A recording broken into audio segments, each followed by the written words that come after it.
for a meeting of March 21st, 2024. It is 6:04, and we're calling the meeting to order. And we're gonna have a roll call. Tonight we have with us Mrs. Penny Morel, and we have Mr. Nick Sakaro, and we have Mr. Peter Surgeon, and we have Mr.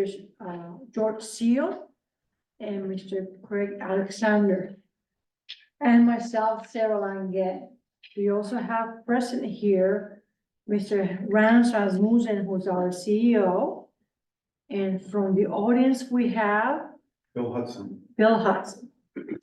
So, welcome to everybody. We open the meeting with, public comment, if there's any.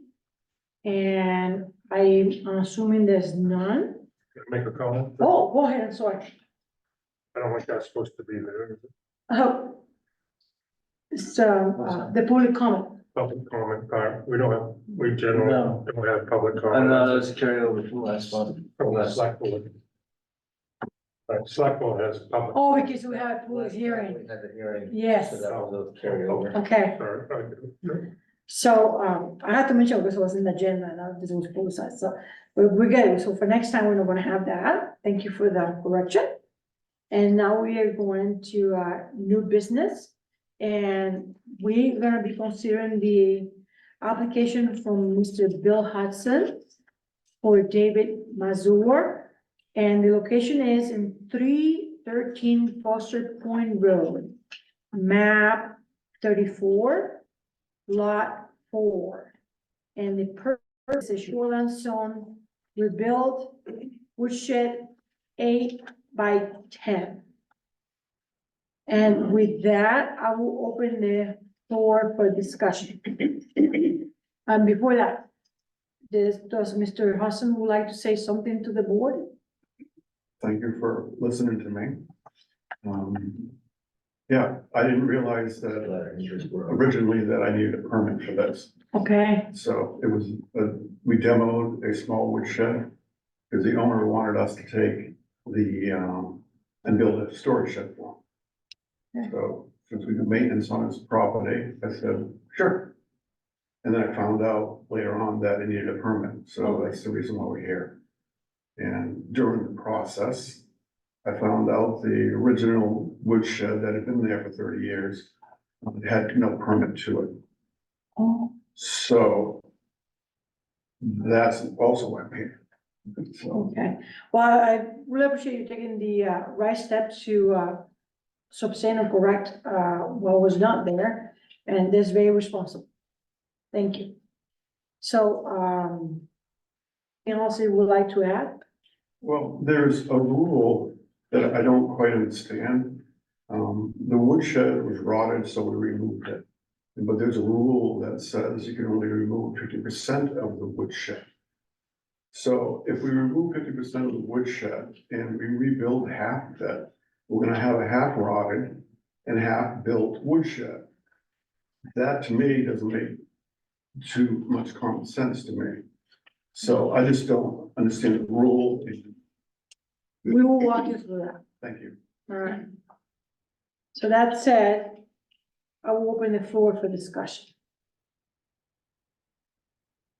Okay, the history of it, it was there 30 years ago? It was 30 years ago. And did back then, did we have any type of regulations and this stuff? Back 30 years ago?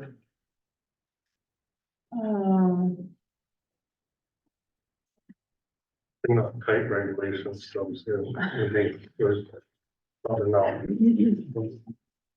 I have a Shoreline zoning was revised in 2018, so we had it before that. So 30 years ago was when? How long ago? 1990s, yeah. Even if you're looking at the date, I mean, what was in it at that time? 98. So I was on the planning board in the 1980s. And the town had shoreline zoning. Then I first got on in 1984.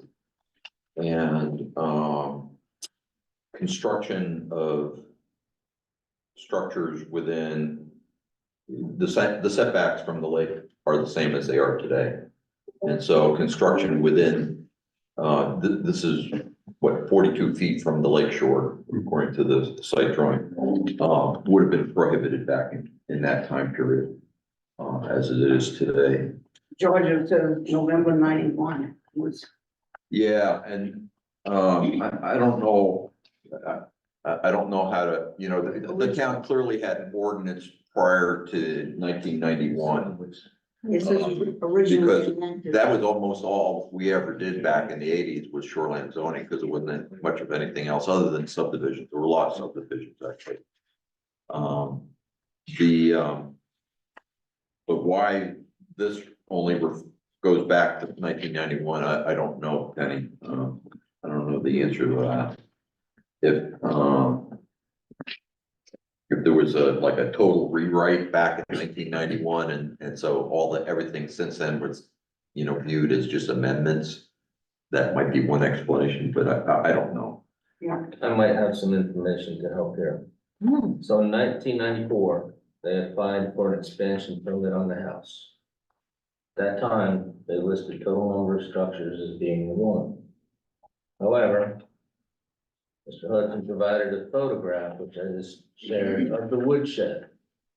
And this is in 1994 when they're upgrading the septic from a cesspool to a pump station. So it shows it is present 1994. So this green structure is the wood that was torn down. What was it on? It was on Rogers House, And that was also 8 by 10. I believe, close to it. There was no, like sonotubes, a foundation, a concrete, or pad, No, there was probably, I think, rocks, stone, yeah. stone they put it on. Yeah.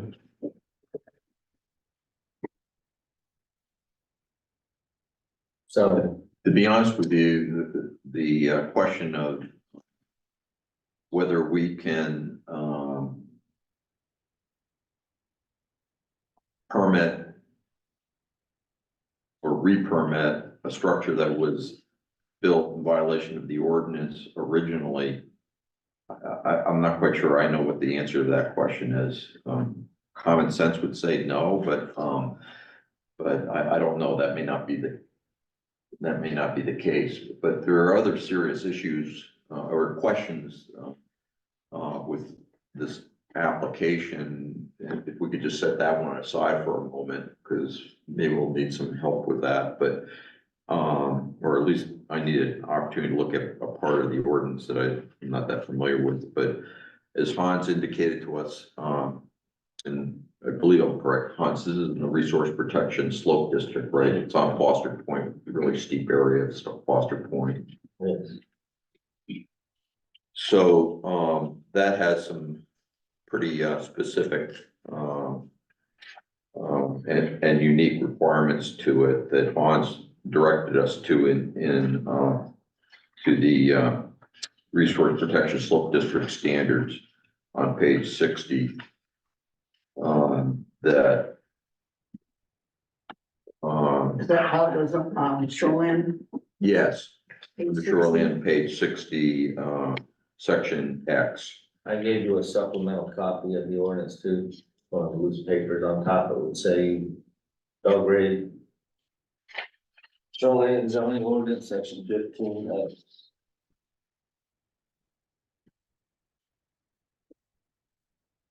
Yeah. That looks like it might be close to the top of it, because the one very steep right there, but it's still included in that resource area. Well- Pretty flat right there. Yeah, Says they graded it under this. I mean, yeah, I don't know what to And make that's of it. not showing down here, you can look at the excavator right there. Yeah, no, you're right. The excavator's sitting on an old road. They used to go down to the building. I see. The, so there are very specific soil erosion control plan requirement. Well, first off, I think this, my interpretation is this section applies because we're talking about what's proposed is, a new foundation, albeit on posts, and also the demolition of an existing structure. So the requirement under this section is that a soil erosion control plan be prepared, and not just by anybody, but by a main registered professional engineer. So that needs to be part of the application submittal.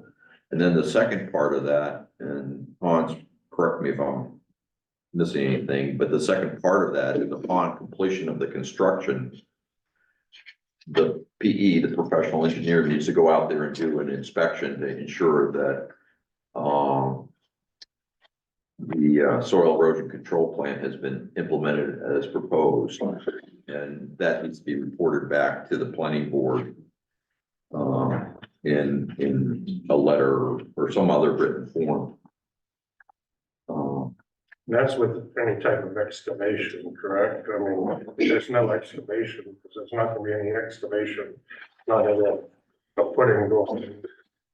No, but according to the drawing, there are both, looks like concrete posts or something. Are they going down on the ground or are they, Plastic pieces of pipe that a 4x4 fit in for cross sleeving. so it's a techno post, is that what you're saying? No, we just took a piece of 6-inch 40 sewer pipe and cut them off and put them over the post. So and we did dig So a did you hole. have to dig to put the post down on the ground? Yes, Is this already constructed? it's not constructed yet. Oh, It's framed, what's that? it's framed in, and started. I didn't realize that we needed a permit Okay, to replace it. so construction hasn't been completed, but it's been started. The deck's done and a couple of sticks are up. Okay. I understand your point, Greg, but it's still, there was a demolition there, which was, one of the other criteria, so. It would seem to me anyway. And then the third issue or question I think we have before us is the one that we always have in circumstances like this is this is a non-conforming structure, maybe an illegal non-conforming structure, but it's a non-conforming structure even if you assume it's fine currently. And for it to be reconstructed, we have to make a decision on whether or not it can be moved back to the greatest practical extent. So those are the three issues that I see that we need to grapple with. I don't know if I've missed anything. Others may have something to add. Can I make a comment on moving it back? I understand that's definitely a possibility. He has the land. But him and his wife are 85 years old and they just put their daily stuff in there when they go down to the boat. So for them to walk up the top of the hill and back down, is it gonna be inconvenient to say the least? So I talked to him today about it. So. Yes, and I saw your letter. Hopefully everybody else has seen the letter that we just got tonight. So I don't know how you want to proceed with those. Those are the things that I thought we should discuss. Should we go and see this site? Because we're talking a hill behind the main home. I thought I saw some different pictures here for this application too. I don't see them in paper here. I saw them in the email I just sent. Maybe I was looking at the wrong application. Let me see. I thought this, when I saw this, I said, gee, this is gonna be, I said to my husband, this is gonna be a 20-minute application. The sheds are just going to be placed behind the house. So I didn't realize it was in the process, all that kind of stuff. So, let's see here.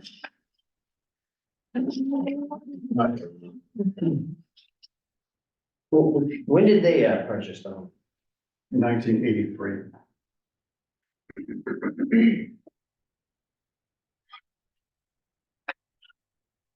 Hmm,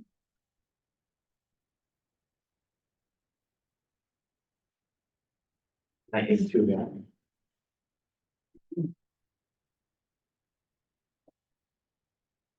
oh, okay, I have here. Yeah. Yes, I was looking at a completely different thing, I guess, for some reason. And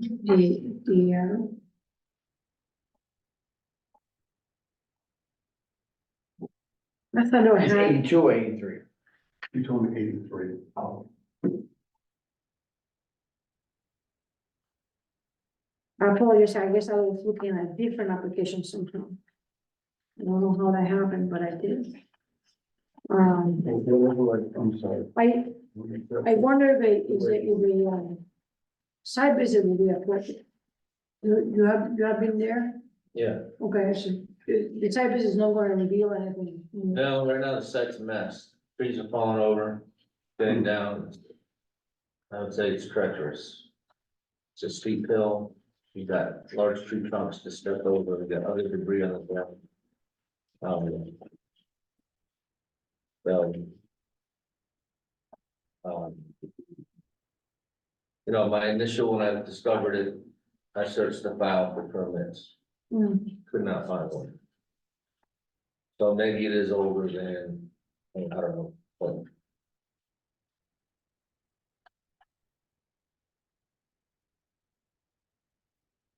So is there some uncertainty of whether this is a grandfather, predates the town having shoreline zoning?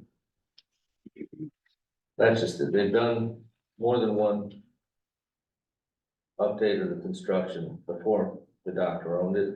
The previous owners did some, and there's never been a reference to a shed. Or Well, that's what you structure said. on the property. So, The town definitely in 1983 had shoreline zoning.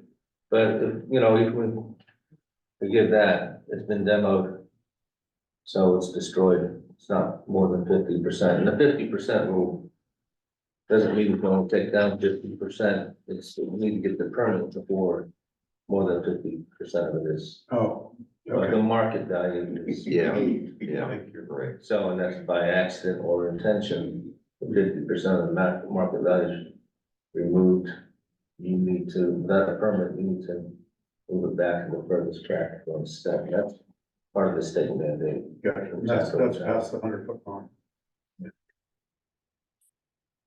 The reason I went back to, whether this was a structure constructed without a permit and too close to the lake, originally kind of speaks to,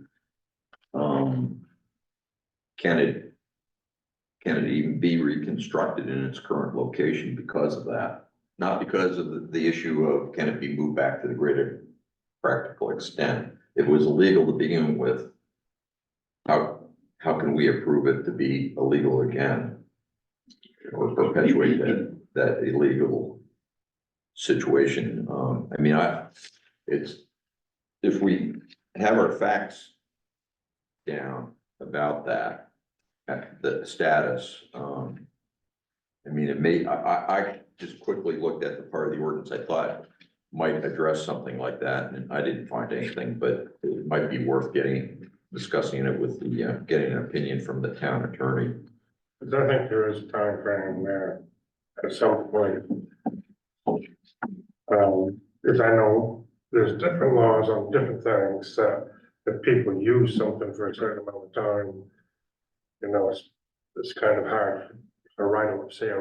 Yeah, Maybe there's a right of way for a certain amount of time. yeah, 20 years, yeah, Yeah, and this has been much longer than 20 years. yeah. And so if anything like that applies to this, then, if you wanna ask a town attorney, go fine with that. So, but if there's other things prohibiting it, then it's not necessary. This is gonna be a dumb question, because it sounds like you already have placed heavy work into getting this going. Do you think, there's any closer location to this, to the cottage structure that you can move that over easily? Move it closer to the structure. Yeah, like, where it originally was, is 40 feet from the shoreline, so. So it's illegal, we have to move it somehow back to the most practical extent. The most practical extent cannot be beyond the road, the way I see this, and especially there's a hill behind it sometime. You cannot kick it back that way. I wonder if we can somehow move it closer to the cottage, if that will be the case. It doesn't seem like it, but No, there's stairs right there. the stairs right there. Do we have any other photos besides this one of the site, including, what the camp looks like and? Yeah, I was gonna ask. And everything up gradient and? How big is the camp itself? It's about 1,000 square feet. Now, online, we have photos. So I can get photos, I've got lots of photos of the place when we redid the interior. Yeah, the reason I ask is, to your question about, should we do, I mean, typically when we're trying to evaluate whether something can be, a structure can be moved, a non-conforming structure can be moved back further from the lake, we do a site visit to help us with that judgment call. And it sounds like that's not feasible for a while. Well, And maybe quite a while. And so if we had photos, maybe that could help us, but that's the reason I asked. I can go take as many photos as you need. You said they're online, is there any way we can look them up online here? So there are some photos online. Read a Facebook page or something like that? No, it's lakehouse-design-build.com/HOUZZ.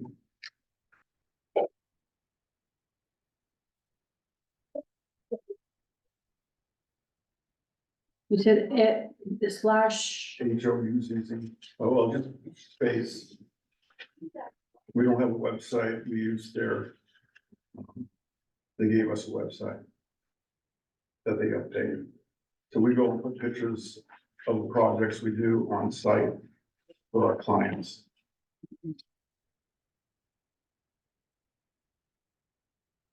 so how do I find this down? LakeHouseDesignBuild.com. Up there. oh,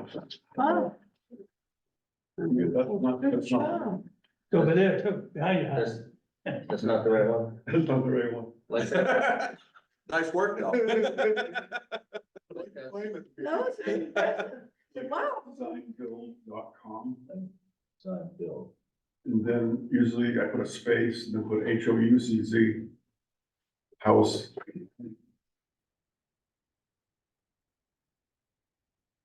Oh, from the app, like the app house? Yeah. Space, H, H.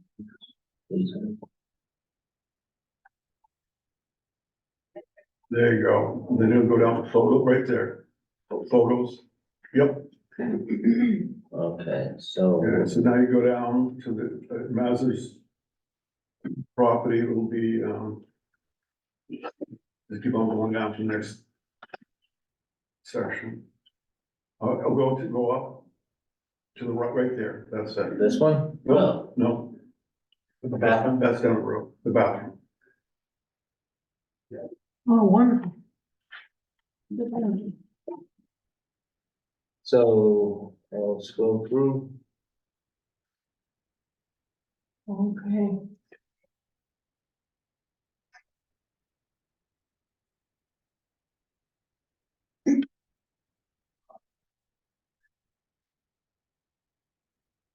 What in the hell?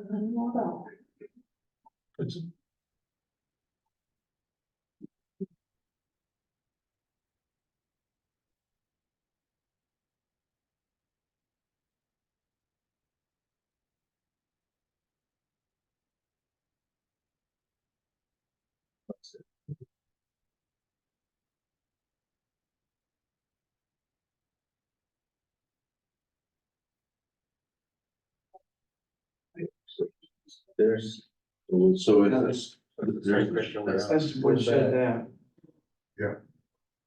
and there's a corner here too, you can see the slope with the trees.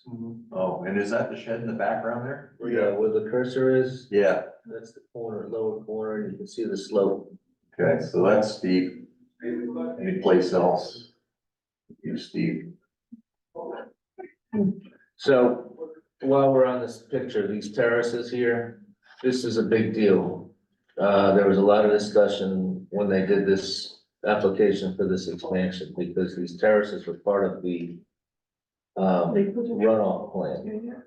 So they're engineered to take water and absorb the water into the soil rather than let it just run down the slope. I see. Good. So these terraces were not, that is noted that they are not considered structure. Originally, they were presented to have retaining walls, which would have been structure.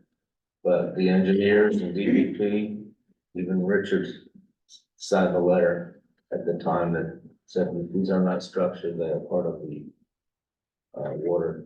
Richard B. Rich Baker. So that's why these are flat, it's just, that's engineered. Okay, that's helpful. So that's, That's a picture that we have here. that's a That's picture we have similar, there. that's a similar. And that gives us a better sense of the slope, that it's indeed not flat.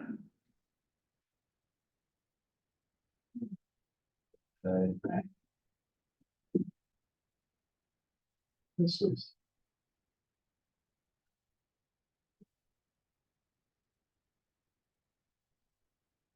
The septic tank right there. What's that, the septic tank one? So, Is that what they use it for, wood? What's that? They use that shed for wood? Right, but they upgraded to, gas. so the camp is to our backs. Yes, it is. Okay. So now they just store like what, chairs and. Yeah, life preservers. Yeah. and- Yeah, change of use from woodshed to storage shed. Do any of these pictures show what's up gradient of the camp? There's one, Is that up gradient? it's up towards the. Oh, yeah, there's the lake, okay, yep.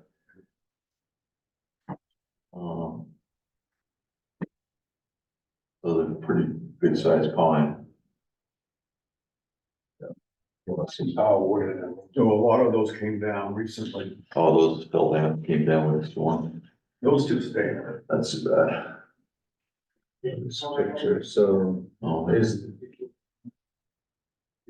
There's stairs coming down now, coming over here, is that correct? No, it's right to the left where the ladders are on. Right here? Yeah, So these are the stairs. and that's their primary entrance. yes, it is.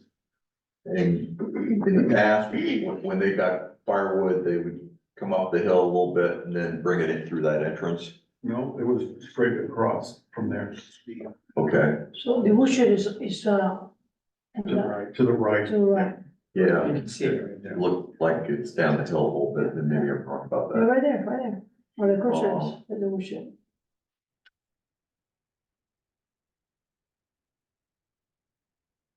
I mean, according to the site plan and those photos, clearly it can't be moved up away immediately up gradient, because that's where the septic tank is. The question is, can it be moved on the other side of the camp, upgrading of the camp, or in that last photo that we were looking at? Okay. You wanna go back to that photo? Yes, please. But, yeah, one of these, whether it could be moved anywhere up in here. Where it would still be convenient to bring firewood into the camp. We can do that. He just doesn't want to go up to the road. Oh, yeah, no, nor would I.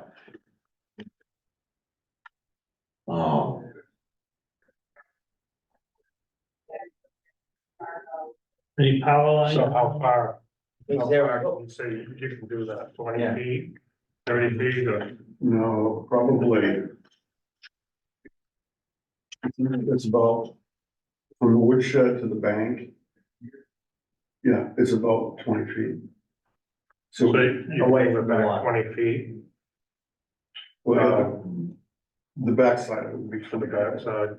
In your opinion, that'd be the most practical extent, you think, that, It would be, that way it'd still be on a flat surface, they can access it without Yeah. going up the hill, And could you build it without any excavation? definitely. Just set it on pads, Yep, no digging, no, That would be a We can plus, do that. wouldn't it? yep. That would, would you have to level anything off? Would you have to build like a little retainer, whatever? No, it's already, no, it's already flat. That would be past the, pump station. No. The pump station there.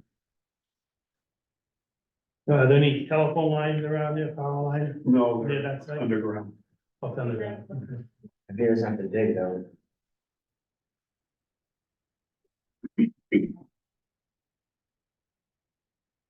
So I lost some of the conversation here, just so I have it for my own future reference.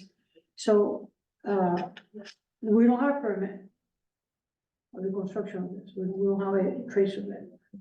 And so that is causing a problem for us to understand which ordinance we're gonna use, is that, as a part of the discussion? well, I mean, I lost the thread on that.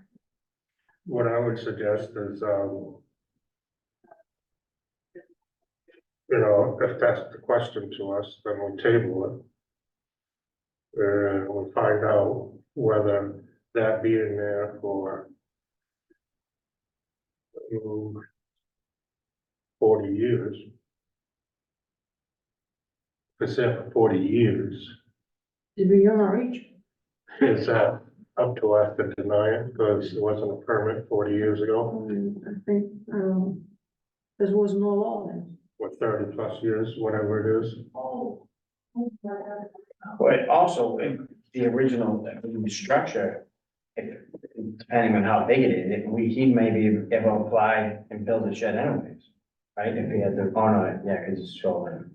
and resource protected. Yeah. So if he were to, and his footprint, I believe, is greater than what's allowed within the 75 feet. I mean, he's, front of the house is 25 feet off the Oh, wall. alright. So he's got the 800 foot, criteria. So if it was to be added today, it would have to be at 100 feet. and thought about that.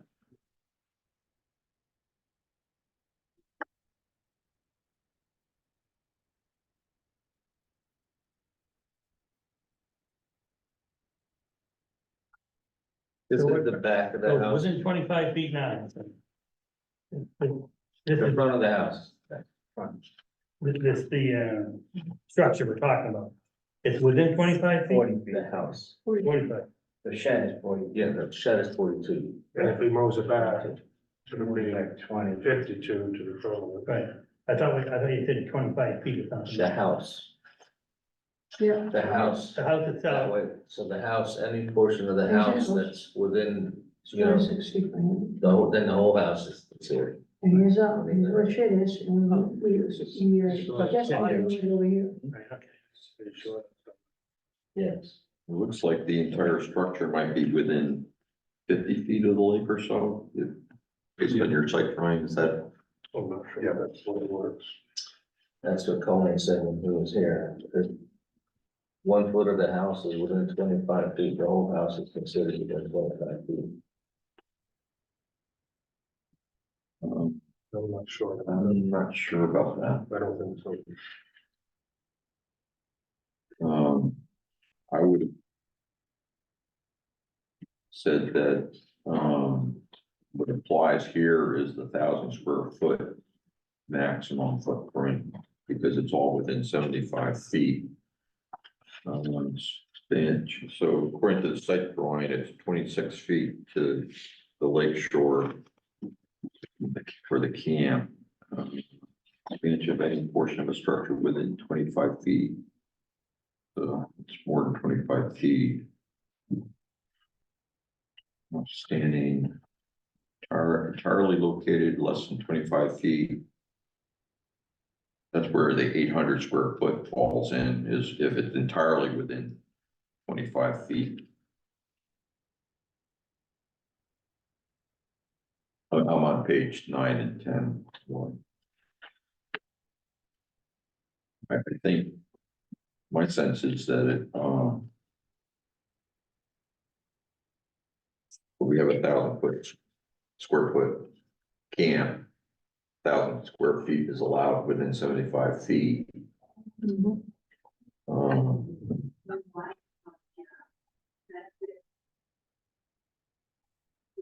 You know, if the attorney advised us that to handle the woodshed as a new structure, not as a reconstruction of an existing structure, because it wasn't permitted originally, for example, then that might be a problem within 75 feet.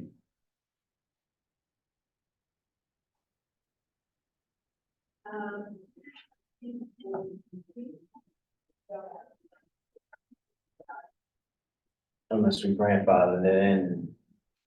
Yeah, that's one question. Is it grandfathered or is it? That's what Yeah, needs to go to. Right. Go to the. Right, I mean, at what point? Yeah. So if it's grandfather, then it can stay in the same place? Can it stay? Yeah, then the issue just becomes moving it to the greatest practical extent. Well, we have answer for that. Yeah, Without I taking- think we have a solution for that. Yeah.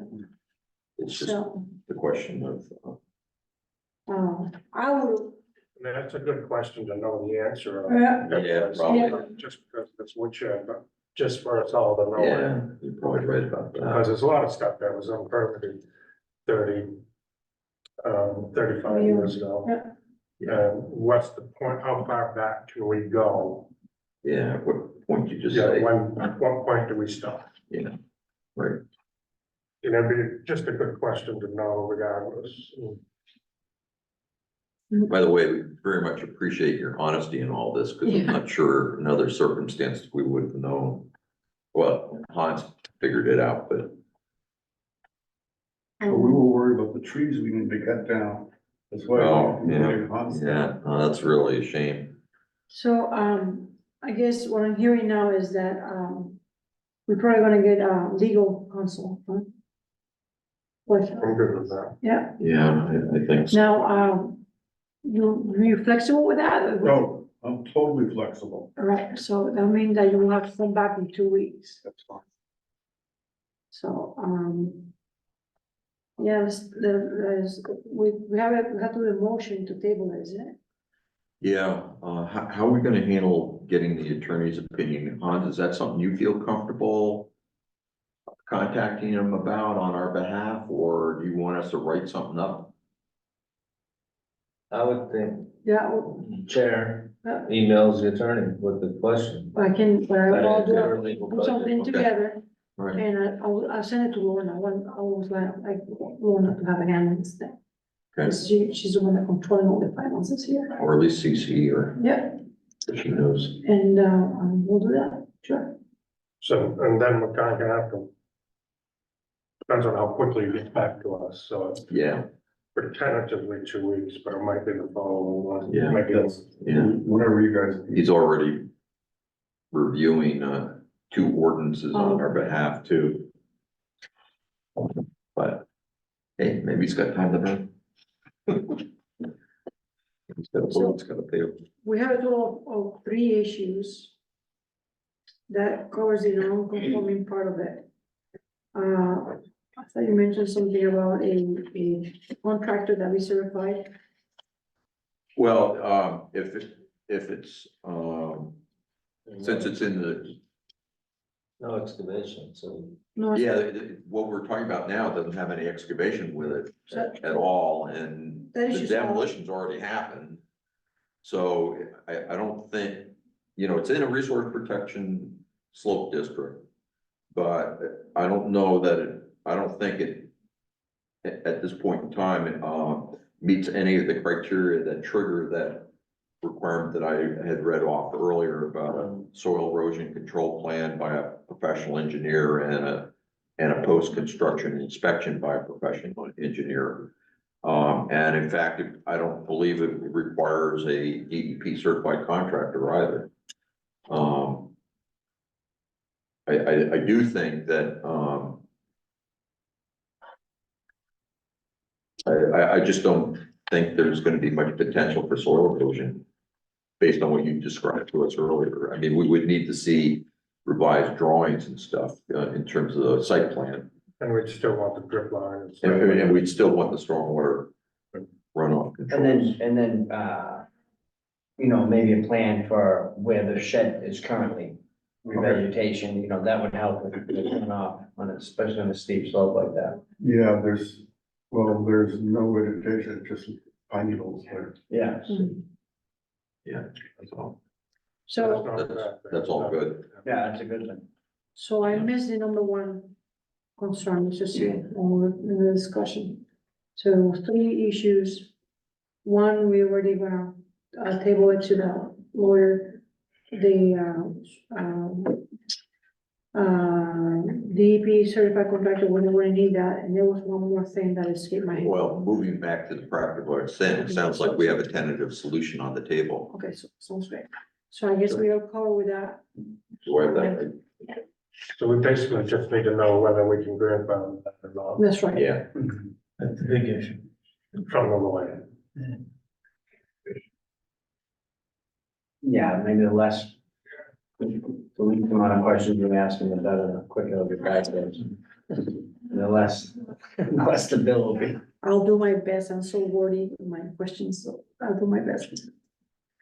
So that said, then, should I entertain a motion to table this application? I make a motion, we table the application for Lake House Design Build until we get information back from the town attorney. Do I have a second? Yes, So Mr. Alexander placed the motion and Mr. Sargent seconded. So let's vote. So, Mr. Zakar, Yes. Mr. Sargent, yes. Mr. Steele, yes. Mr. Alexander, Yes, and Mr. Langes is 5 yeses, none opposed, and the motion passed. So, we hopefully will see you in 2 weeks. Thank you very much. And if when we heard back from the lawyer, we certainly will let you know. Okay, so somebody will inform me when the next meeting is gonna be. Yep, Thank you all for the Yeah. time. thank you. Appreciate it. If you have any questions, of course, you'll just contact Yes, us. thank you. We'll be in touch.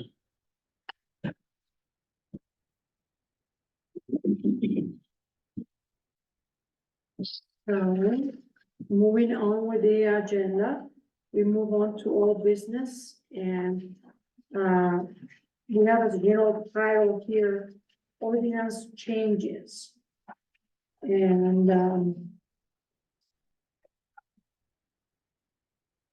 we have a lot of activity over the last 2 to 3 weeks, in this town about, actions in the comprehensive plan that involve, some more ordinances, actions from the lake resource, group. And, I think it's worth it to retalk those 2 sections within the board, so we are all on the same page.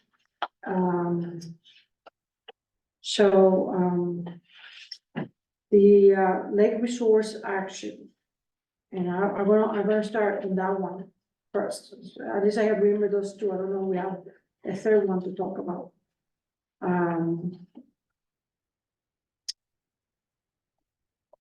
We thought when this letter came in from Mr. Bradley requesting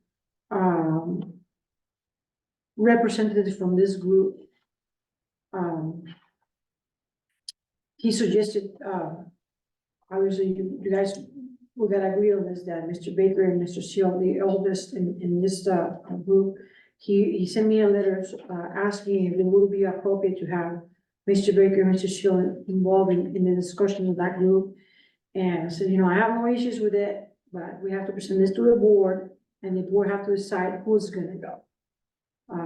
So he's waiting for response from us on that. And, in a side dialogue between me and Mr. Seal, said, well, you know what? The first thing that the board have to know is the backdrop of all of that. And, that started with a, complaint that came to Hans' office actually, about a neighbor in the woodland camps. So I don't know if, you wanna give a recap, essentially what happened there that have moved this, No. Okay, you want me to give that?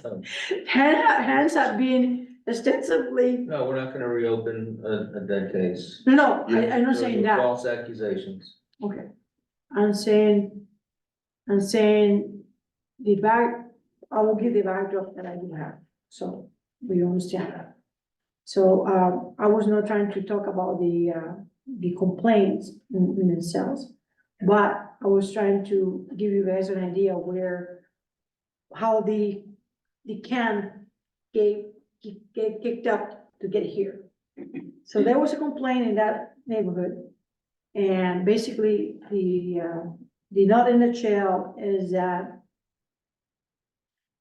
that neighbor there obtained a DEP permit, what we call the PBR, permit by rule, right?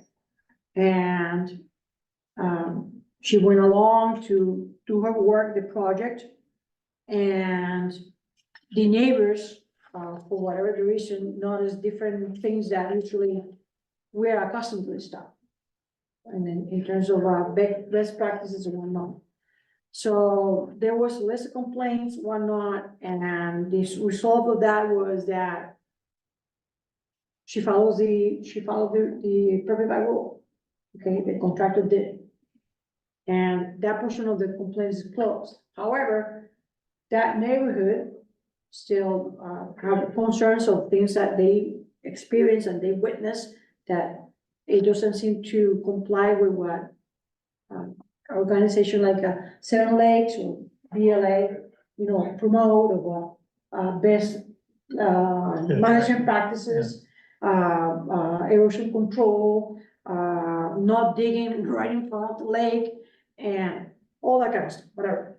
So that said, that neighborhood has stood together and when, their complaints, they come here to a select board.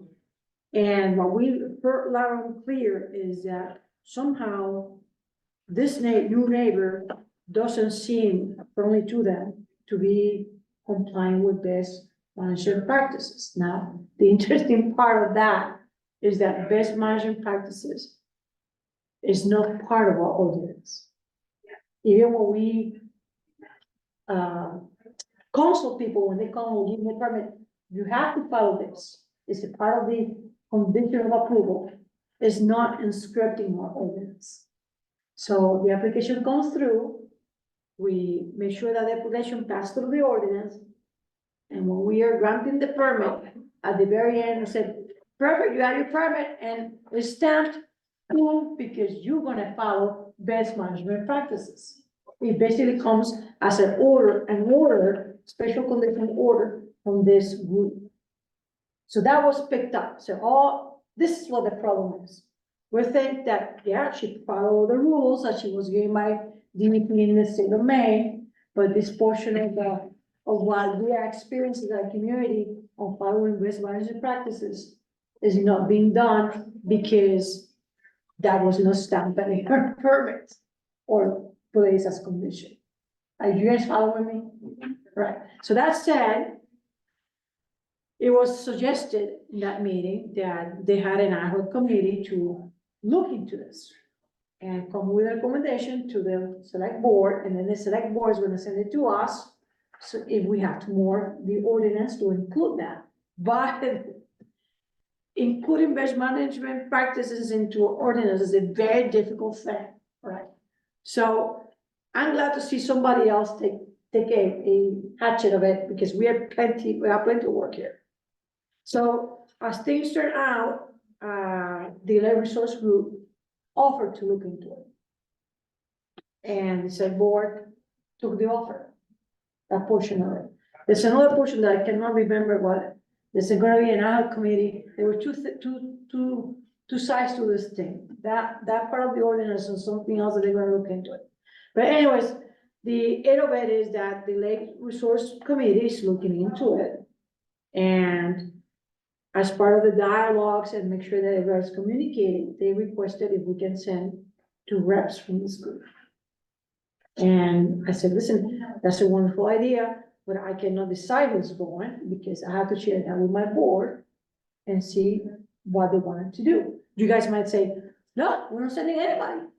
We can say, oh, we'll send a person, and that person is gonna be Mr. Surgeon. It's up to the board to decide. So that's why we're bringing that here. I have a question. Go ahead. The selectmen have agreed to all this stuff? Yeah. So They, like I said, point, approved them to do this research. And this is nothing but a suggestion. So, they're just gonna correct me. if yeah, yeah, But they're just gonna do some research and they're gonna make a suggestion from the Lakes Resource Committee. Mhm. So it's just a suggestion that may not work for us. It may work for us. But these, So basically, that's what it is. They're doing the background, the checking, and they're gonna come up with a suggestion. You know, so however it may land, we may want to accept it, we may want to tweak it, we may want to say, no, we can't do that. Well, my opinion, George had the best comment to this process, and he hasn't said anything about it yet, but last week or last meeting, at some point, he said, it's great to have a new set of eyes.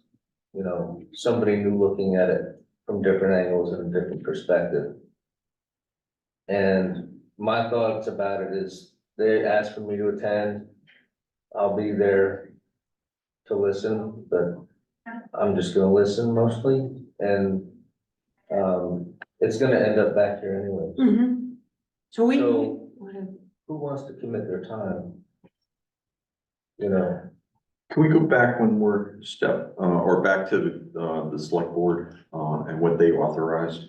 The letter that, the Lakes and Natural Resources Committee submitted to the select board asked for authorization to conduct a review of shoreline zoning ordinance with respect to what, if anything, could be improved to better protect surface water quality. And I think that's the real beginnings point here. The woodland camps thing may be one example of something that didn't go as well as it maybe should have. But, because, you know, the potential, the aspects of the ordinance, that protect lake water quality are broader than just soil erosion control. Certainly that's a very important one, if not the most important one, but you're talking stormwater runoff, you're talking, the, wastewater, et cetera. So, the retention of vegetation along the lakeshore, et cetera. So, hopefully they're gonna take a broader view, and at least that's certainly what they implied in their letter. If this is just another backdoor way to get at this woodland camps thing, I think it's doomed to failure, itself. They have to be reassured of that. I think that, making sure that if we go, one of us from this group go there, we gotta let them know that this is not about a witch. We're done with that portion of it. I'm just looking at this and it sounds like it's a rewrite of the shoreline zoning. No, I Well, don't say that. yeah, I don't, Well, you know, I think it is. And that's what that's how I said, I'm thinking about, it. You know, I certainly don't wanna get involved with it, and I don't do the, well, I think,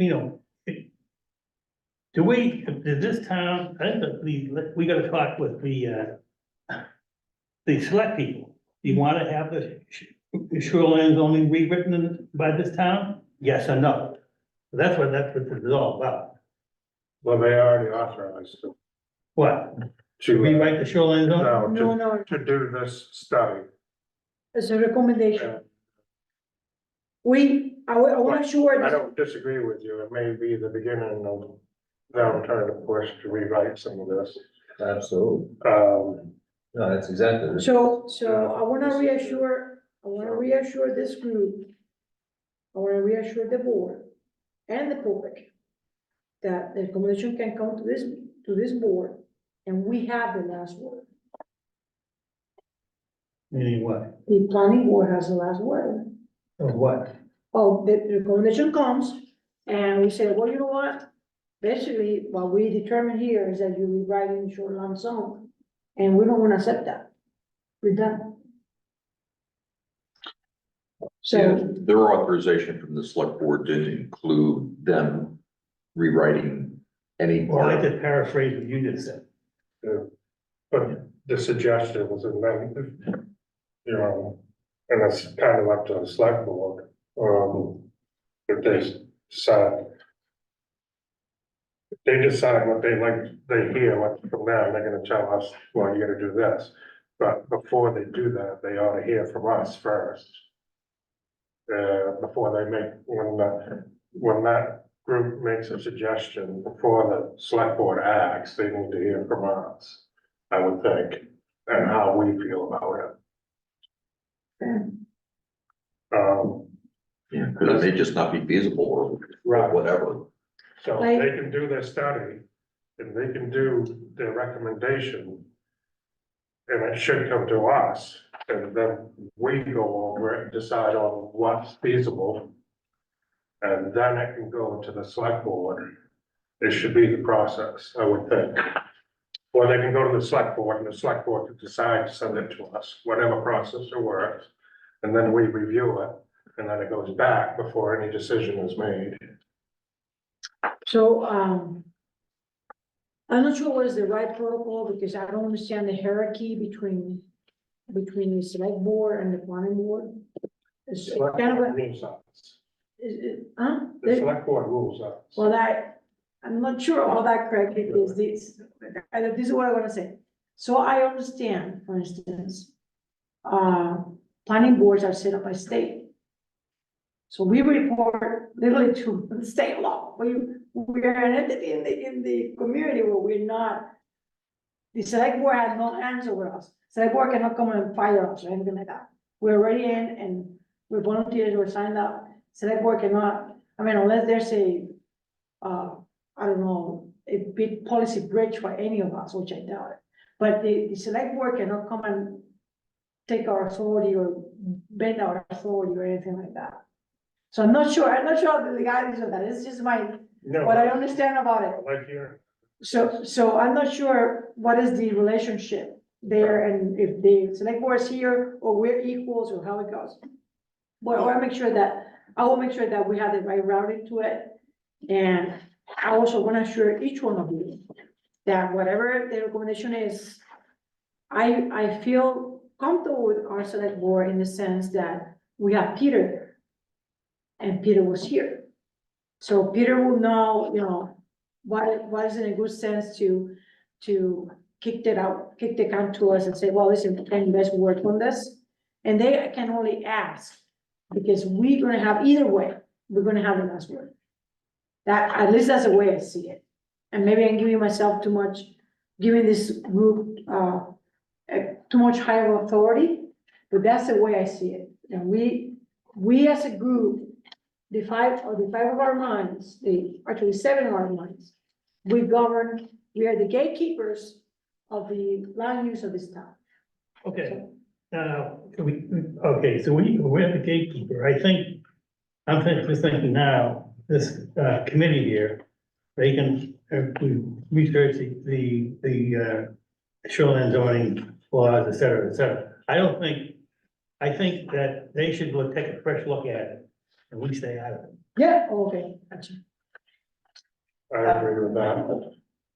Well, somebody give me, I don't know the woodland story, but if I'm hearing this correctly, are you saying that they want us to adopt policies to shoreline zoning that would moderate behavior? Like, What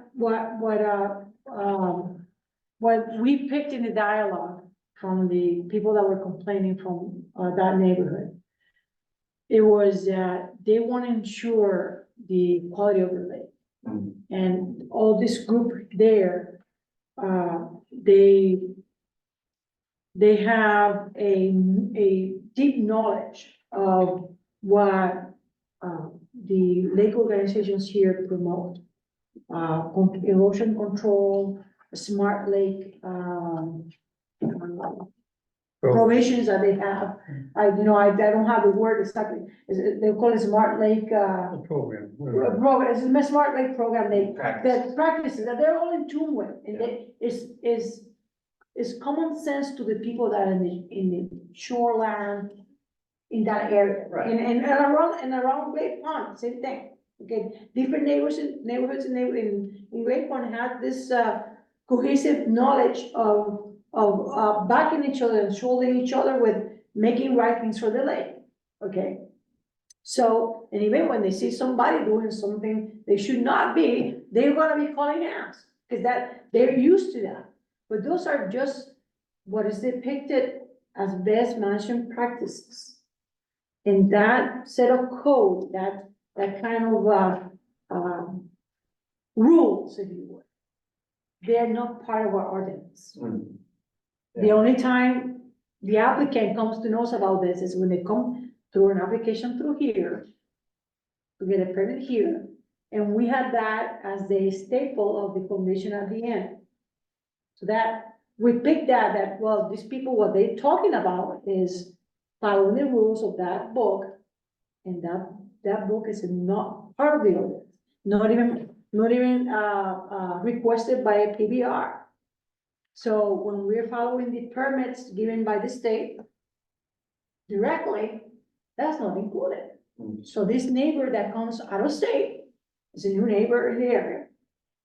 You cannot house them wrong for not really practicing best management practices, because they're new to the community and they never went to any knock, they didn't knock any door where they said, hey, by the way, you have to do this.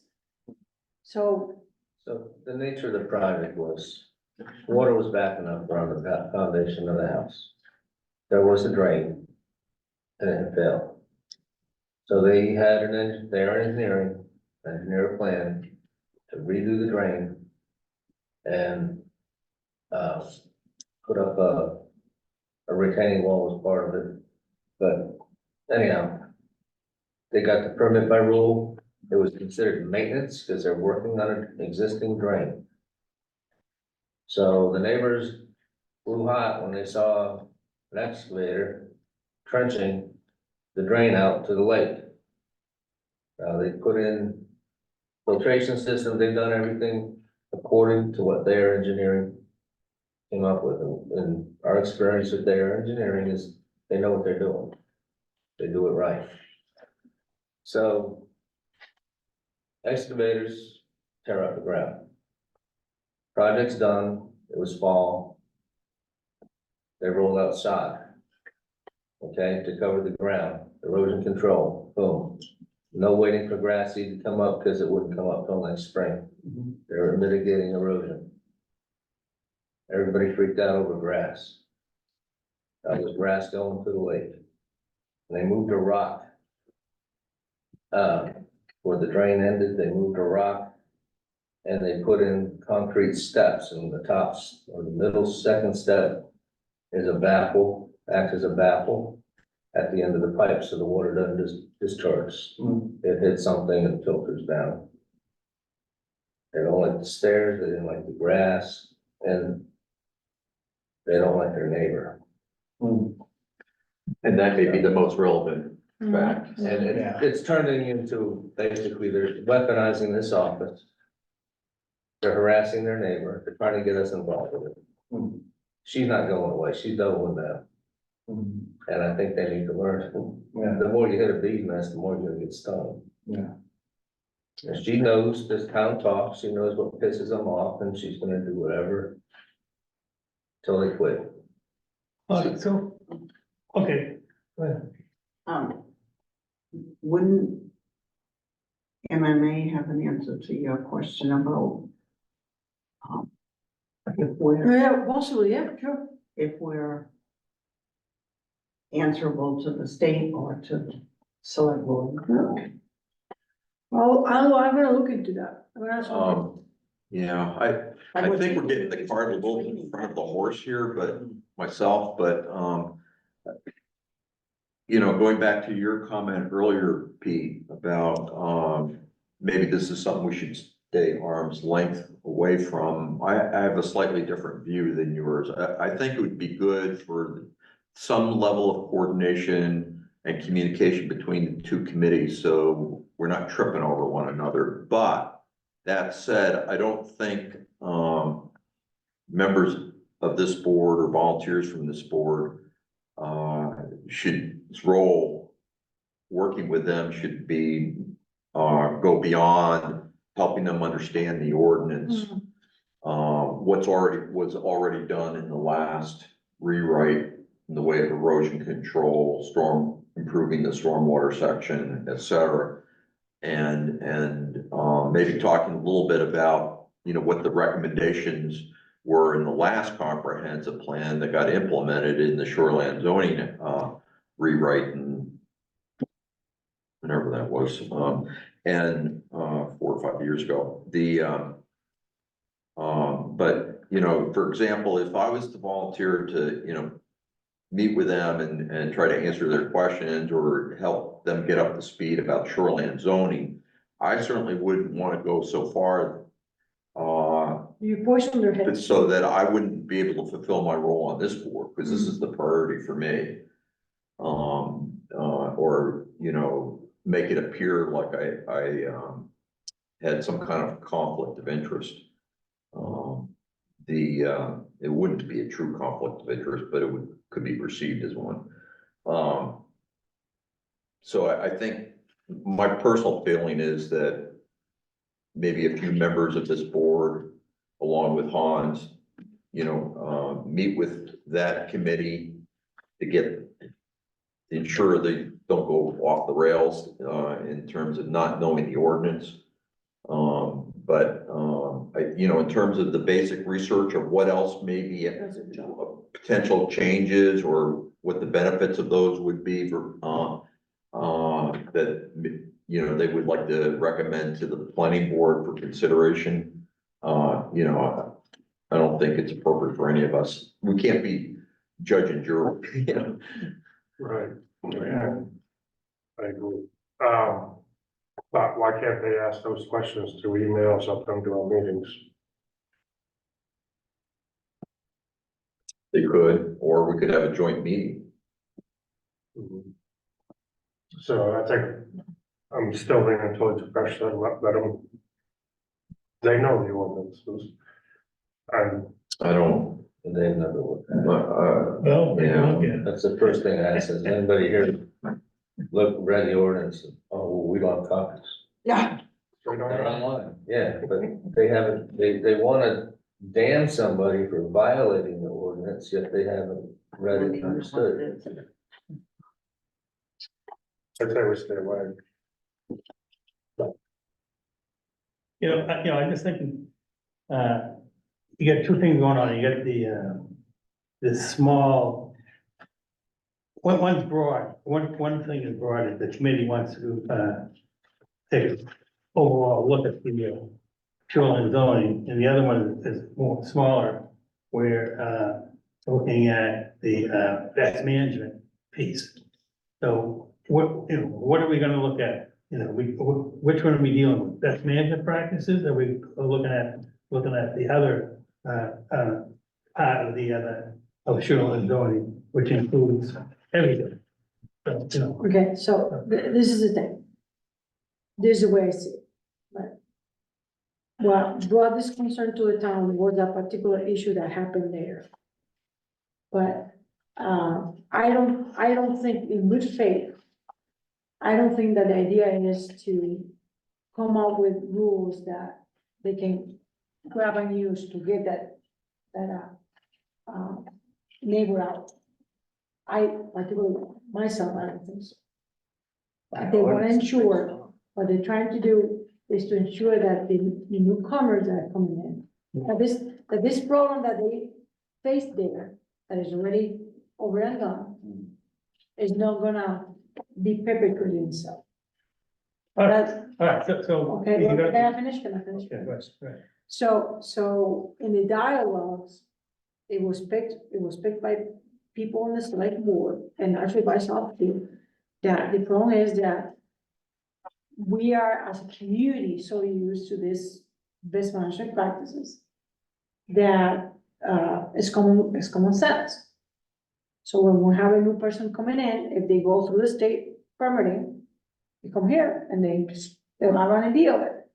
So somehow, those best management practices have to be incorporated. If this is our shoreline zone rules, this part of it, that is the best management practices, somehow we have to attach it here somehow, Okay, okay? And that's not his task, it's, our hands will tell you, well, how are you gonna enforce all that? You know, if we actually do it as the permits comes here, we establish as a condition, and it's a goodwill thing. It's, please, can you do this too? You know, and we draw the applicant to, and this is added, this is gonna be great for the whole lake and for the whole community. Can you comply with this? When it comes to us, it is part of the ordinance, because we put it in as a condition of approval, so they have to do it. But where they got the PBR, it wasn't in there. So I'm getting your point there. And for that little bit to be put into our ordinance, I don't think there's a big deal. So that doesn't happen again. But Hans, you're going to these meetings? All right, so I believe that's enough for them to, if they have any questions about, best practice. no, any questions about the ordinance, and that way we're not influencing anything that they're doing. And they can come back with a fresh set of eyes and fresh ideas if they want, and then we can go over Okay, so that them. I said, mean, I that's would, my opinion, just my, wouldn't disagree with you on that. The only portion of that, and you tell me, Hans, tell me how you feel about this whole thing. You are kind of the judge and I don't know, the DA, lawyer into it. Because if you go to this group, you were the one that said the line that, hey, listen, this is done. I'm not sure there's gonna be friction of personalities there because of that. I don't wanna create a difficult situation with you that, one of the members of the group might have, heard about this whole thing and then put you in an awkward situation. I don't want that to happen with you, so I wonder if having one person from here going will ease that up and. I'm not worried about that. Okay, I follow the rules. okay, well, I know you are, Yeah. And so, Black and white. Done, it's done. yeah. You know, it's done, it's done. If they had a problem, they mitigated it and. And if we send somebody, it shouldn't be like what we just went through with the comprehensive plan. Somebody's sitting there. They're there to refer to and ask questions, you know, so.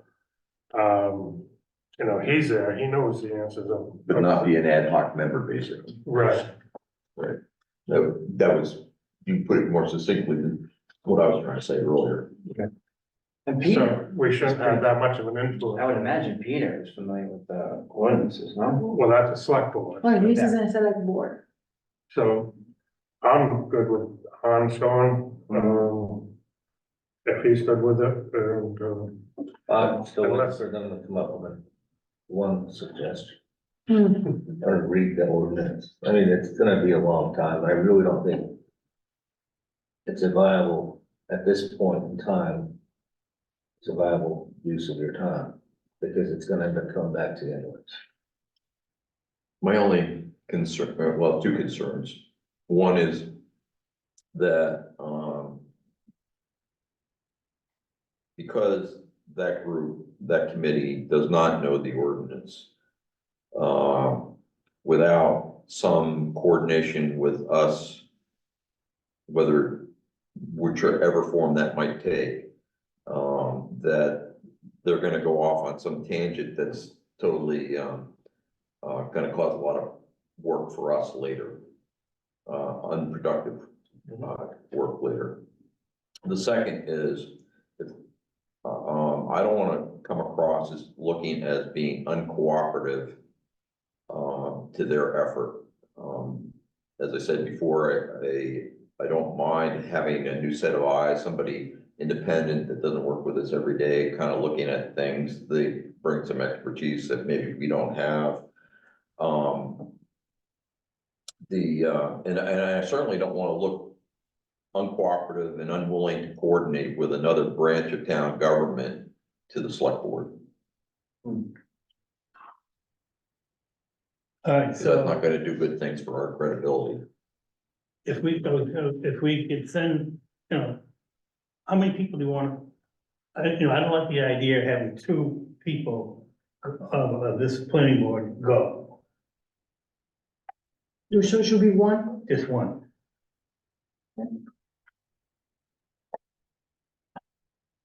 So I think about.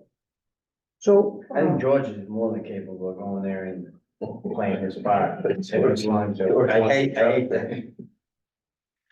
George got Only if it's not fishing season Yeah. or hunting season. Hans and George is a great team, I think. But he didn't want to appear to have a conflict of interest either, so. Well, Yeah, but he he knows how. whoever went, whether it's me or somebody else, it's just something you have to really be careful about. Like Craig put it quite well, I thought, that you're not perceived as an ad hoc member of that committee. Right. That you're just there to answer questions and provide information when requested.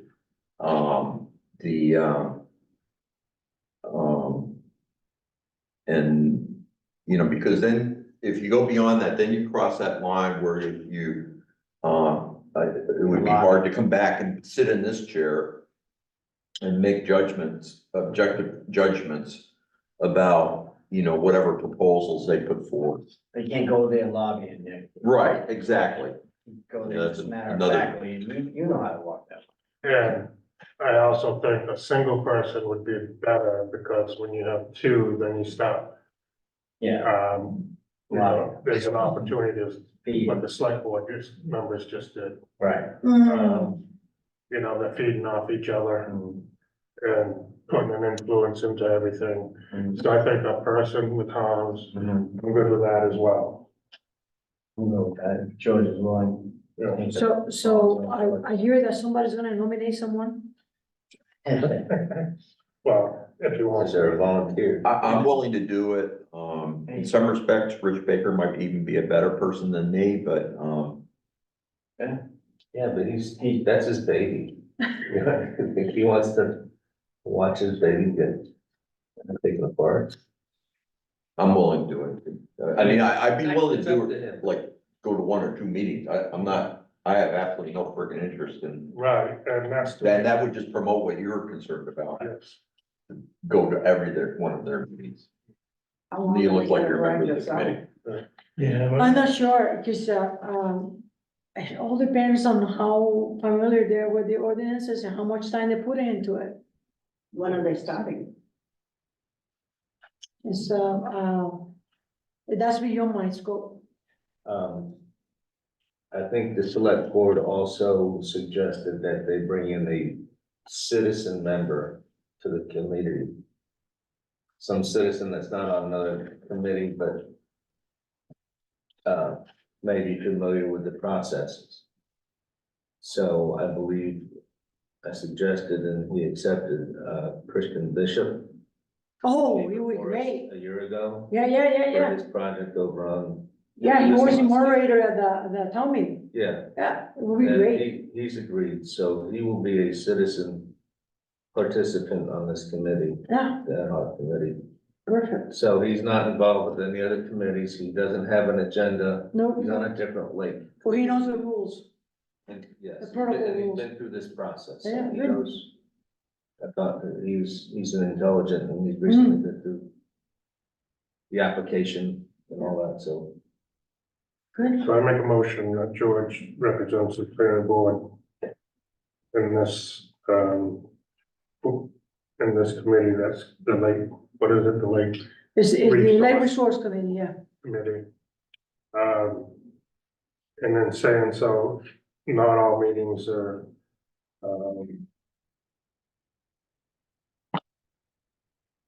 not all meetings are, I mean, required. Required, yeah.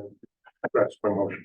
So I have a second. I'll second. All right, so we're gonna, vote in favor here. So Mr. Zakara, Yes. Mr. Surgeon, Yes, Mr. Seal, Yes, Mr. Alexander, Yes. and Mr. Langen, we approve the nomination of Mr. Seal to go to the Lake and Resource Committee. All right, so my intention would be, you know, after. However, this is gonna go down, you know, if I attend a meeting, then the next meeting we have here, I would report back. So that if people wanted to give me feedback or whatever, things, they could. So, you know, the nature of this ad hoc committees, when they're gonna rewrite shoreline zones, well, any update is technically a rewrite. So, rewrite of what? the shoreline zone, the ordinance, Yeah, that, any update to it, any, right, right, and any Change we rewrites, made. okay, I'm gonna talk about, any rewrites to the ordinance would have to be approved by the town exactly. people, Right. Just like any other, right? just standard procedure. That'd be crystal clear. Yeah. And no, and they have no authority in that regard at all, legal authority. We do, but they don't. so what I will do later this week, I will, reply to, Mr. Bradley, who had the request that the board decided that Mr. Seal was gonna take this, charge there, so I'll let him know. So that was one thing, and then, we had at the select board meeting Tuesday, we were invited to answer, questions to the public about LD 2003. And, there were citizens concerned about, questions that were made, basically was two things. One is the ability for this, the compliance with this mandate from the state. The ability of that to involve us in to a low income housing trap. And, we dialogued this, I did a very, almost when we were brought to the part of the meeting that, Mr. Seal and I could talk. I make a top view of what the ordinance, what we did with the ordinances. And then Mr. Seal was more lower to the ground and making more micro description of what happened to pieces of the ordinance. So that, once that background was done, that questions of the low income, housing came, and we expressed and we make sure that people understood that there's a difference between affordable housing and low income housing.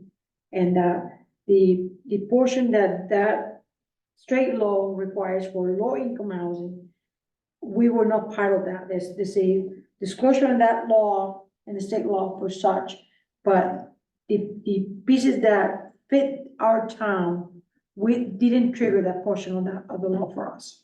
So we didn't have to deal with any of that, right? So that said, I think Mr. Shield did a very good job explaining where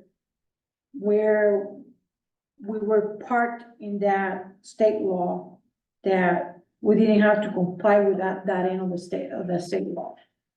Right, and then concerns about the down the road ability for the state in 3-4 years to say, well, beautiful, you have complied with the law, and we see here a map that have growth areas. Oh, by the way, in those growth areas now, we need low income housing. And, the concept in the floor was, moved around to possibly pose to the lawyer, our town lawyer, a question about what kind of language we can frame with this change that we're doing in the ordinances to shield the town from that. It's something that might not be happening because we're talking about, you cannot create a law for a vision or a phantom possibility.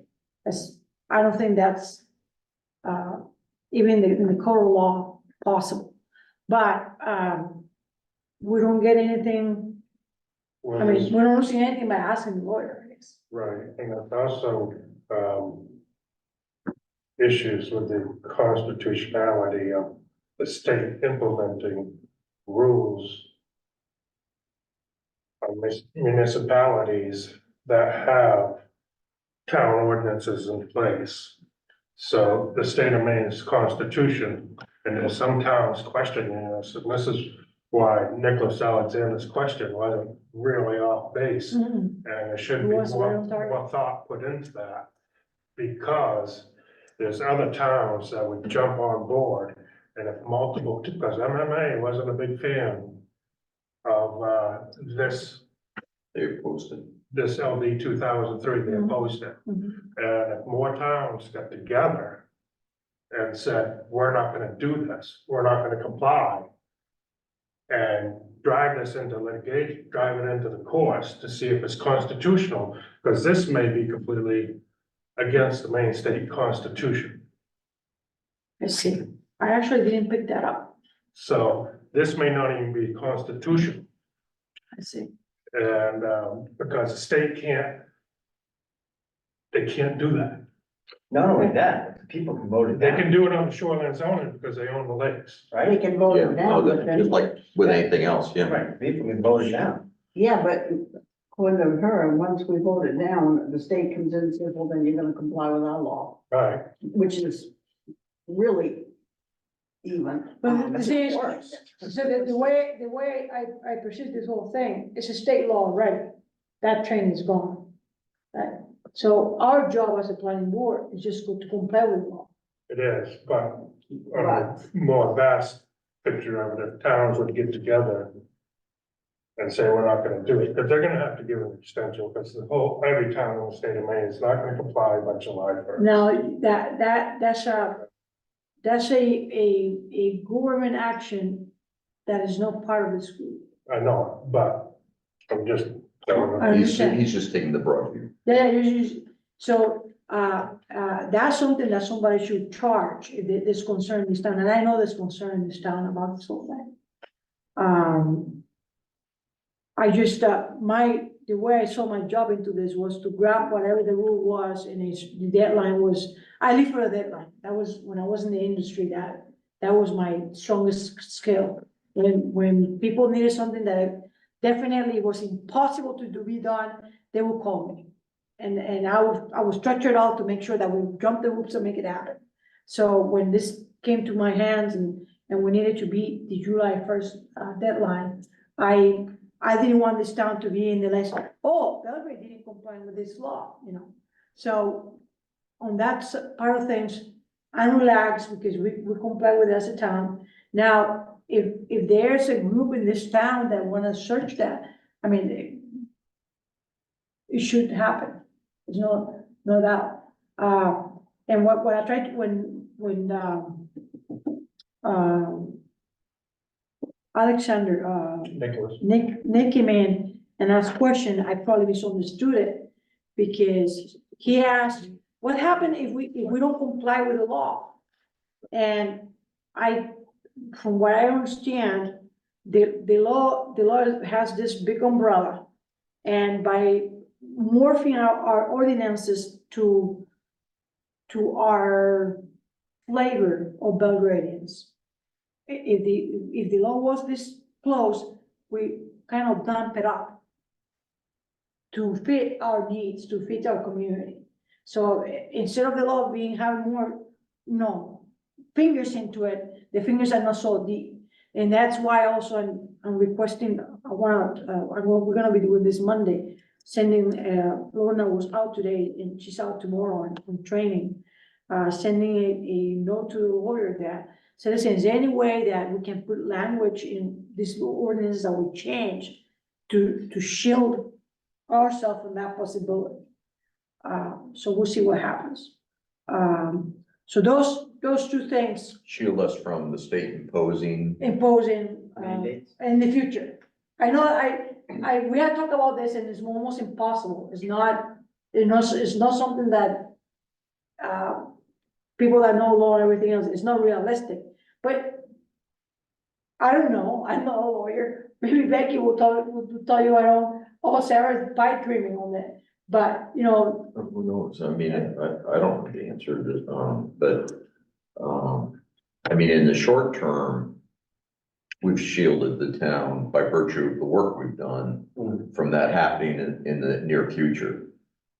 But, long term, the legislature does whatever they want, And, yeah, and I just saw before this meeting, on the news, Brunswick, they have an 18 unit of, I don't know if they call it low income or affordable, to me, it's pretty much the same, one's a state grant, one's a federal grant. And it was, they're appealing a decision that was already passed, and there was the citizens that got together to appeal this, because it doesn't fit into the neighborhood. well, And the way the comprehensive plans go on, and this LD 2003, people in this town really need to be on top of this. we're lucky that our state rep is right here in the select board. So we should, and he mentioned that a lot of people oppose this law, but they still pass it. And, I don't know, my sense is that this is what happened when state people, the legislatures are disconnected when they get them down. So, And it passed on party lines, yeah, and it's Question, designed for 7 million. there've been a lot of bills down with the legislature that people came out in droves against, and they still passed it. And this was done the session before, and nothing happened. So where are we now? We've had the public hearing. It's gonna go to a vote of the town, right? yeah. And it's in June. No, the vote, the, Yeah. never mind, this, December. yeah. Okay, so if the town votes it down, we're still not in compliance. Right. And then the state can come in and say, okay, you're gonna do it. Potentially, but that part of the law, and I can't remember exactly how I put it yesterday when I sort of asked similar questions along these lines. He asked you, Was he asked you directly. yeah, he did, and it's really unclear, to me. What? Nicholas Alexander. Yeah, Nick Alexander asked me, and somebody else that kind of approached the same subject matter, but, and I didn't appreciate this until I went back and reread the law, that the legislature, when they gave the Department of Economic and Community Development the authority to write regulations to implement the law, they said to include enforcement of the law. But DECD didn't do that. They didn't include anything. Their rules are silent on enforcement. So those provisions that are in the law that talk about, well, the state potentially could impose something on the state, for some reason, DECD decided not to put that into their rules. And based on my own experience, it kind of makes me wonder, did they get an opinion from the Attorney General's office? Don't do that. there's something wrong with that, or, I don't know, I'm speculating entirely, but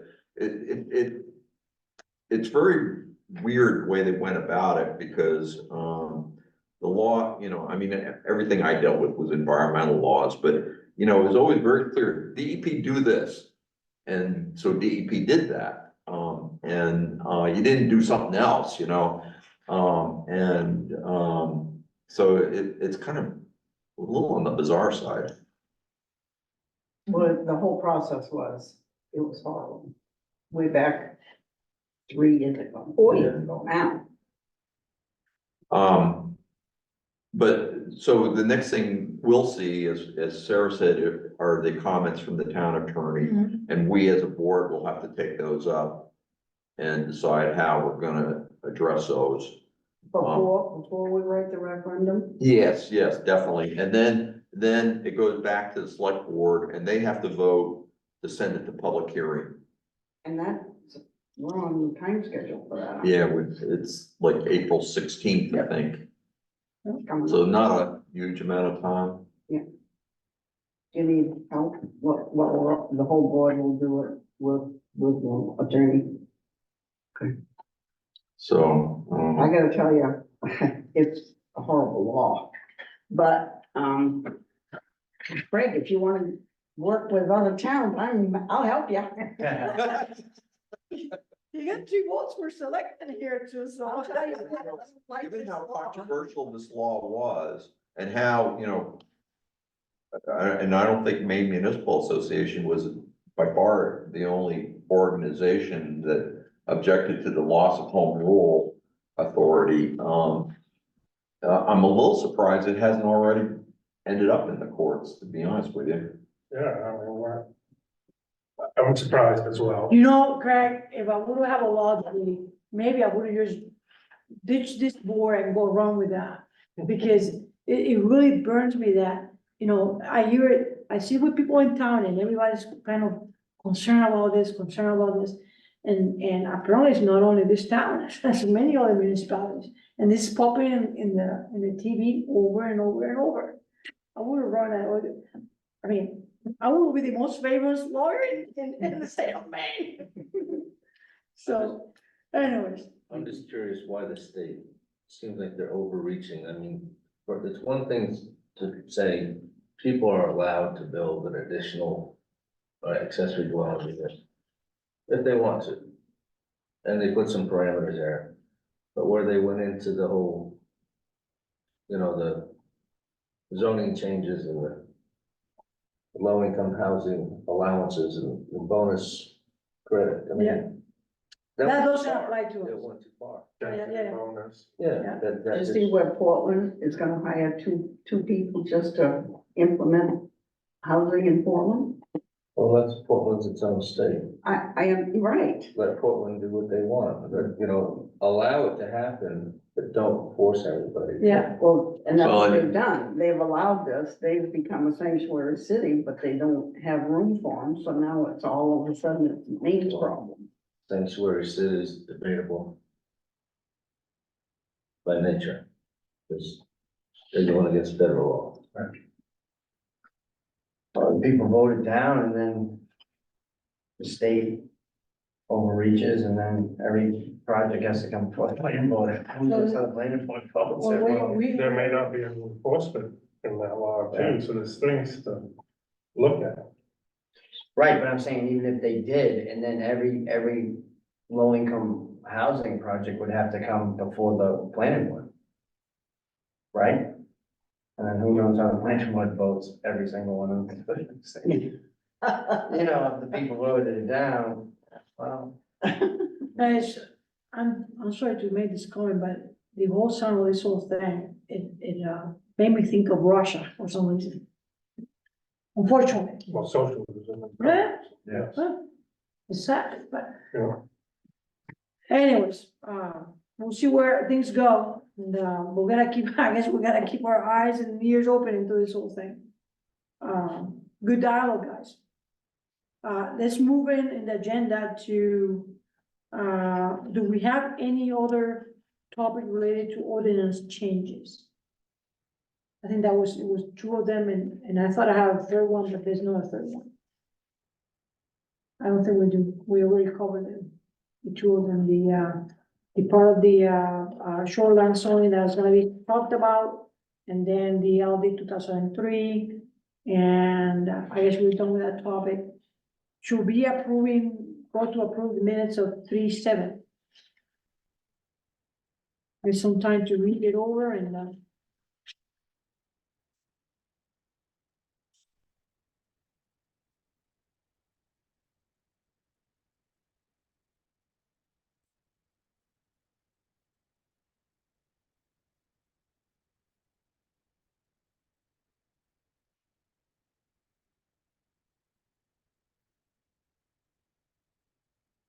so I had a hard time with that name too. What I'm gonna do from now on, when people come here, I'm gonna have like a notepad so people can write their name down.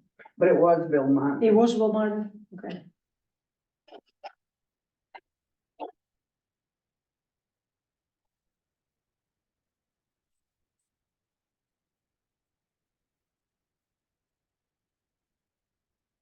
I approved the minutes, that would be it, so.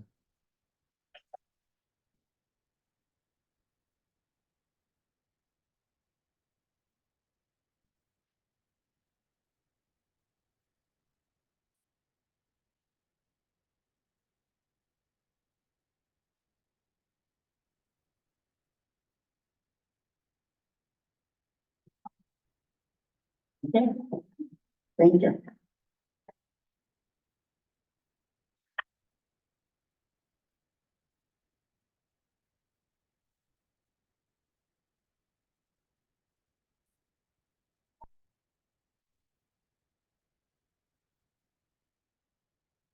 So we're ready to approve the minutes here?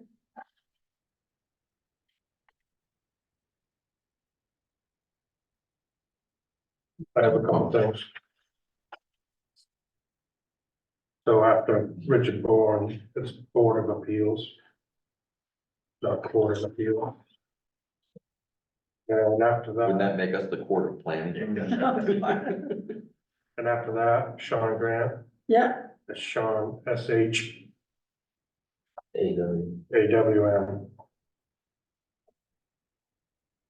those two names sound the same way, kind of. All right, any other changes? The only, I have two in the next item down regarding LD 2003, rather than public hearing, which has a very definite, legal meaning, should be public informational meeting. And likewise in the first sentence of that paragraph. And then in the next third line down, halfway across, commission should be changed to legislature.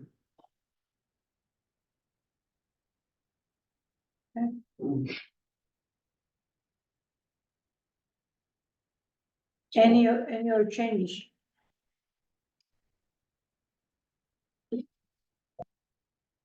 So, good job, Kelsey.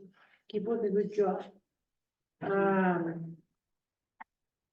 Do I have a motion to approve the minutes? I make a motion to approve the minutes as amended, minutes of 3/7/24 as amended. I'll second. And we have a motion by Mr. Alexander and a second by Mr. Seal. Let's vote in favor. Mr. Sakara, Yes. Mr. Seal, Yes. Mr. Alexander, Yes, and myself say yes, so it's 4 yeses, no opposed, and minutes are approved. So now we go into CEO comments. So CEO has on his comments, any further discussions? I have a couple of items. I know Nick's about to head out the door. Got his hat on, got his toque on. So one of the things that we kind of bumbled around on, at the select board meeting the other night was that, Hans and Lorna had found the, GIS map for the, from the comprehensive plan in 2014, and it turned out to be a version that the voters didn't even, get the approve. It was an earlier version that was sent to the state and then was subsequently amended. And then that's what went to the voters. So, I don't know if this is for you, Sarah, or for Hans, or who, but, it'd be great if we could get the current version of the plan land use districts map, because the commercial development, ordinance refers to it. If these two ordinances pass, they refer to it. It'd be nice if we had the right one. Mhm. Well, is the right one, the one that's on the website, or? Yes, is that what you printed out, the map for? Yes, that one is correct. It was the one on the poster board that was incorrect. And then, a question maybe for you, Hans, but maybe others know. There was a lot of discussion early in the select board meeting, by, people that live in the neighborhood of the new parking lot that we approved back in early January down in the village, where the, self-storage facility is currently. And I was just curious, I mean, the time's run out for doing this now, but, they asked the select board, to discuss it. They kind of discussed it, but didn't discuss a lot of detail, on Tuesday night. But Hans, do you know, did anybody file an appeal with the Board of Appeals of our decision on that, or is this something totally independent of that? This is all independent of that. I mean, at the public hearing for that project, One person show. but they read an email from the president of the homeowners association. I guess at your meeting, they had several members of the homeowners association that were against it. Christina Fulton was speaking out against it. I verbalized on her behalf at the hearing that she was opposed to that entrance being opened on West Road because of the traffic going up and down West Road, was being too fast. So, those were, her issue was heard Mhm. at the time. But, it's just like anytime there's a decision made, certain people don't like it, and there's always gonna be somebody that doesn't like it. They rally up and they protest again and again and again, every step. So, Well, I only asked because I thought maybe those same people that were outspoken, in opposition, maybe filed an appeal of our decision, on the basis of traffic or something, but, we don't, oftentimes, we don't even know when appeals have been applied for. Carol Johnson had a table at the voting day about that. She was manning the table with information. And I didn't know why, because I knew we had already approved it. I don't know if it was for funding or what. well, I guess that's one of the things Christina has recently protested is, I guess when they were getting signatures on a petition in support of it, the rendering they had showed the traffic pattern going in from 27, and there was parking spaces all around it like a horseshoe. So there's one entrance, one exit. Oh, And a lot of people endorsed the petition, saying that there was single entry, single exit. They just they don't want the traffic. You heard them. yeah. So, Mm, so I don't think they donated money. So, if you gave money based on this preliminary plan that is now changed, when you get your money back, and I don't know. I'm still a little bit confused as to how a parking exit entrance would add to traffic. You know what I mean? Like, Well, that's another point. I'm glad you said that, because they have events there, and, the attendees go, they park somewhere, there's people Right. getting mad because people parking in the yards, so what's the answer? They park at the Center for All Seasons and walk quarter mile down the highway Well, without that. my thought at the time, I mean, you know, Becky and I have gone to a number of those and would be, you know, and there's a whole bunch of people that we know that live up our way on the West Road. And if there was just one point of access in a parking lot, we would drive out onto 27, loop around and drive up to West Road. I mean, the Yeah. traffic would be one and the same, so. Yeah. I mean, I'm not trying to dismiss those people's concern, you know, maybe I would be concerned if I lived there too, but. And I know a few of them, and I know they've had, you know, issues with speeding and that kind of thing is. You But know, having a parking lot in but, general keeps people off the street. It's a safer situation and you need to err on the side of safety. yeah, I was mostly concerned about whether there was an appeal underway that we didn't know about. I'm not in with nothing. And, you know, I mean, whatever happens at the select board will happen at the select board, but, that's all I had. All right. Good discussion, guys. So can I entertain a motion to adjourn? I'll make a motion to adjourn. Motion? Yeah, I'll second it. I said, so Mr. Shield had a motion to adjourn and Mrs. Sakara seconded. So we have, favoring vote, Mr. Sakara. Yes. Mr. Surgeon, Yes. Mr. Seal, Yes. Mr. Alexander, Yes. and me myself, I said yes, so 5 favor, not opposed, and we adjourn.